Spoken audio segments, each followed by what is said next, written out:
जावेद भट्ट कत्ल केस में मुलजिम जो शूटर है अजहर, इसका बयान जिसमें मीर मसहब का नाम ले रहा है, इसकी कानूनी हैसियत क्या है, ये कितना ख़तरनाक हो सकता है, ये मैं आज आपसे शेयर करूंगा।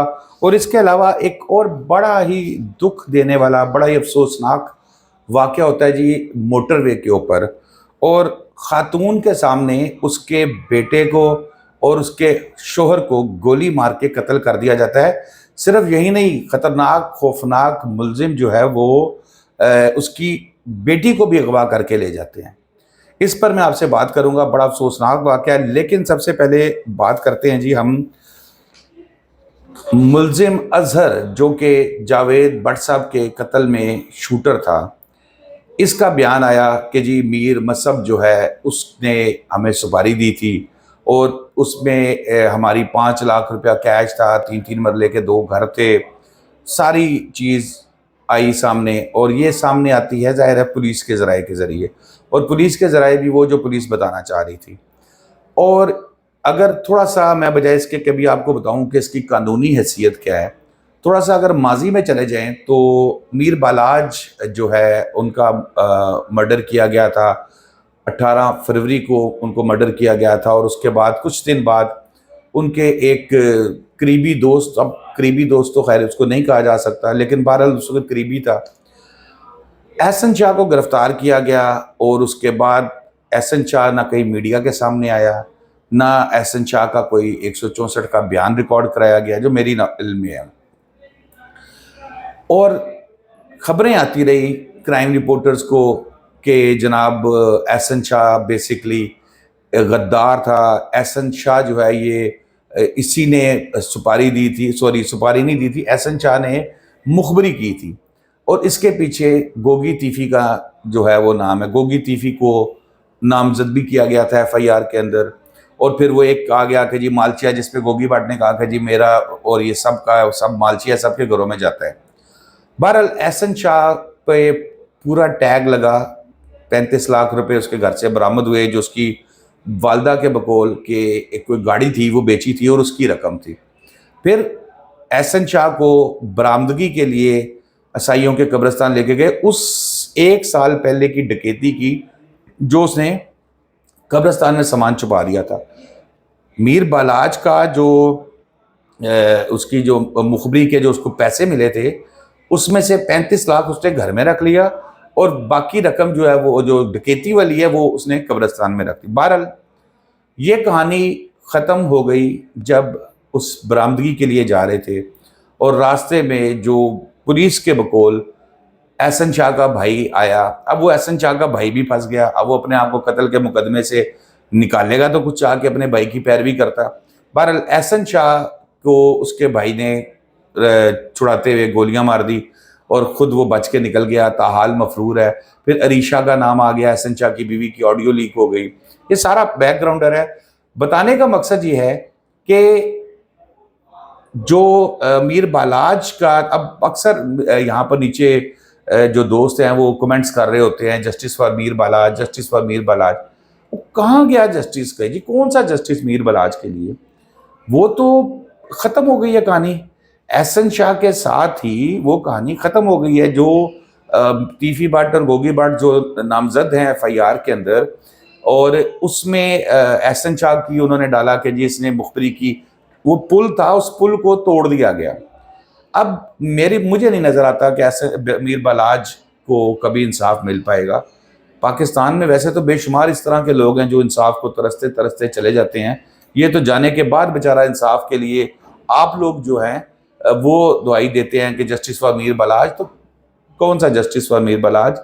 मुझे नहीं लगता कोई मीर बालाज को जस्टिस। जस्टिस तो वो है ना कि जो उसका कातिल है, जो उसका प्लानर है, वो जो सलाखों के पीछे नजर आए, जिसने गोली मारी है वो लटका हुआ नजर आए, वो सजाए मौत हो या उम्र कैद हो, जो भी हो सजा मिले उसको कानून में, जो पाकिस्तान के अंदर कानून लागू है इसके मुताबिक। तो मुझे तो ऐसा कुछ नजर नहीं आ रहा। अब आ जाएं मुलजिम अजहर के बयान के ऊपर। मुलजिम अजहर का बयान भी अभी तक किसी अदालत के सामने नहीं लिया गया। मजिस्ट्रेट साहब की अदालत में उसको पेश नहीं किया गया। और जहां वो 164 का बयान दे और जो कहे कि हाँ मुझे तो मीर मसब ने इंगेज किया था, वो मेरा महल्लेदार था, उसने मुझे 5 लाख दिए, उसने 2 घर देने थे।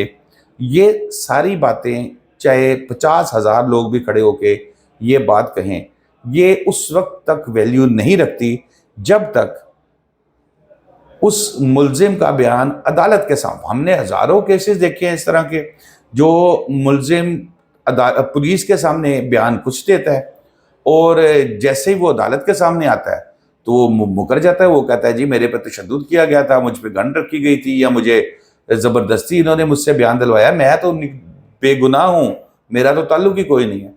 तो अब ये अजहर का बयान भी आया है और अभी तक इस चीज़ की समझ नहीं आई कि अजहर का ये 164 का बयान क्यों नहीं कराया जा रहा। अजहर शूटर था, अजहर ने मीर मसब से पैसे लिए थे या डील की थी, तो उसका बयान कलम बंद कराए, वरना तो फिर ये तो किसी सूरत भी ये तो एक सिर्फ एक किसी फिल्म की स्टोरी हो सकती है कि पैसे लिए थे, ये हुए थे, वो था। हो सकता है कल को इसके ऊपर कोई ड्रामा बने तो उसके अंदर स्क्रिप्ट में ये चीज़ लिखी जा सके। कानून की किताब में मीर मसब का फिलहाल जब तक वो बयान नहीं होता, इसमें लिया जाने वाला नाम ऐसे ही है। अब आए अगली जी, वो इसमें मीर फतेह और कैसर बट का नाम था। अब कैसर बट अगर वो कुएं पे नजर नहीं आता, क्योंकि वो बताया गया था कि जी गोली उसने चलाई थी, और मीर फतेह भी वो कुएं पे नजर नहीं आता, तो ये इतनी कमजोर एफआईआर है, इतनी कमजोर एफआईआर है कि जिसमें वो जावेद भट्ट साहब की अहलिया का बयान कह रहे हैं कि जी मैंने देखा कि ये यहाँ पर ये गोली इन्होंने चलाई थी, उनका हमजा बेटा मुदई है उसके अंदर। तो उसका तो फिर वही बात आ जाती है, क्या वैल्यू रही उसकी, वो तो चीज़ खत्म हो गई। अब यहाँ पर एक चीज़ जो है वो इसमें बयान जो है उसका सामने आ रहा था, मैं आपको बता रहा हूँ इसकी वैल्यू कोई नहीं रही मीर फतेह की और कैसर के हवाले से, जो कैसर बट के हवाले से कि जी ये दोनों एफआईआर में नामजद है। अब ये जितने मर्जी नाम या दो, क्योंकि ये एफआईआर जो है, ये एफआईआर इसने सुप्रीम कोर्ट ऑफ पाकिस्तान तक जाना है। अगर अदालत तक बात गई और बारो बारी कोई फैसला ना हो गया, तो मैं आपको बात कर रहा हूँ ट्रायल कोर्ट होगा, जो सेशन जज साहब करते हैं, या जो एंटी टेररिस्ट कोर्ट वाले जज साहब वो भी सेशन जज ही होते हैं, उसकी अपील आ जाएगी, हाई कोर्ट में आ जाएगी, हाई कोर्ट के बाद अपील चली जाएगी, सुप्रीम कोर्ट में चली जाएगी। तो ये जो एफआईआर है जिसके अंदर मीर फतेह और ये कैसर बट को नामजद किया गया है, ये इसकी कोई वैल्यू नहीं रहेगी। ये आप समझ लें कि बड़े आराम से वो इसको निकल जाएंगे, बड़ी लूज एफआईआर है। अब आ जाएं दूसरी खबर पे, जो बड़ी अफसोसनाक खबर है जी, बड़ी दुख की खबर है। देखिए, कोई शख्स कुछ भी करता है, अगर वो अपनी ज़िंदगी जराइम में भी गुजार रहा है, अगर वो अपनी ज़िंदगी किसी भी तरह गुजार रहा है, किसी को कत्ल करने का, किसी को मार देने का हक किसी को नहीं है। और जब वो अफसोसनाक वाक़या ये होता है कि अब इसमें मैं इसे बताने का मकसद ये है कि इसमें आगे भी बहुत सी चीज़ें चल रही हैं। कोई कह रहा है जी कि वो मनशियात बेचते थे, कोई कह रहा है जी रिश्ते का तनाज़ा था, हम उस तरफ नहीं जाते, मैं सिर्फ उस वाक़े पे रहूँगा। मोटरवे पर जा रहे हैं, एक जो है इसमें तारिक नाम का शख्स है, शायद तारिक या तैमूर नाम है उसका, ये जाता है अपनी बीवी और इसके साथ इसकी बेटी भी है और इसका एक बेटा भी जिसकी 15 साल उम्र बताई जा रही है। और ये जाते हैं और मोटरवे पे ही जाके इनको दोनों में एक जगह पे जाके, जो इनको ये कहा जाता है कि मानसेरा के करीब आई थिंक ये है जगह, इसी का एक दोस्त तारिक जिसका नाम शोएब है, वो इससे मुलाकात करता है और 2 लोग और इसके साथ होते हैं। और वहाँ से इनकी बातों बातों में गपशप होती होती तल्ख कलामी तक बात चली जाती है। अब वो सुनने में ये आ रहा है कि तल्ख कलामी इस चीज़ की हो रही है कि वो ये कह रहा है कि अपनी बेटी को और अपने बेटे को मेरी गाड़ी में बिठा दो, जिस पे मकतूल तारिक एग्री नहीं कर रहा। उन्होंने उसके बाद ज़बरदस्ती उसके बेटे को 15 साल जिसकी एज बताई जा रही है अपनी गाड़ी में बिठा लिया। जब वो अपनी गाड़ी में इसको बिठाते हैं और वो कोशिश करते हैं कि उस बच्ची को, जो तारिक की बेटी है, उसको भी अपनी गाड़ी में बिठा लें और उसको बिठा देते हैं। जब जाहिर एक बाप के सामने जब आप ज़बरदस्ती, चाहे जितने भी दोस्त हो, ज़बरदस्ती उसके बेटे को या बेटी को बिठाओगे गाड़ी में, तो फिर तो चीज़ें ख़त्म हो जाती हैं, फिर तो मामलात कंट्रोल से बाहर हो जाते हैं। जब वो तारिक ने लड़ाई की तो इन्होंने 3 लोग थे जो शुएब वगैरह, इन्होंने फायरिंग शुरू कर दी, जिससे तारिक मौके पे ही जाँ बाक हो गया। और बाद में जब ये भागे हैं वहाँ से बेटी को उसकी लेके और बेटे को लेके, और जब वो लेके भागे हैं तो पुलिस को फ़ोन किया गया और पुलिस जो है वो आई है और उन्होंने आके तलाश शुरू की है।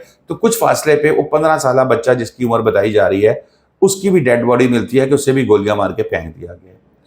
बहरहाल इसमें पुलिस की एफर्ट ये तो अच्छी है कि 6 घंटे के अंदर उन्होंने उस बच्ची को, उस खातून, उसको बेटी को बरामद कर लिया।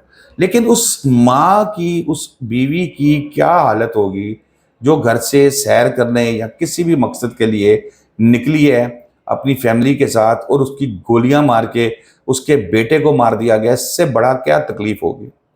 उसकी माँ के सामने बेटे को गोली मार दी गई, उसके मियाँ को गोली मार दी गई, शोहर को, उसके बर उसकी बेटी को अगवा करके ले गए। और 6 घंटे तक ये तकरीबन तलाश जारी रही और उसके बाद उस बच्ची को जो है वो बरामद किया गया।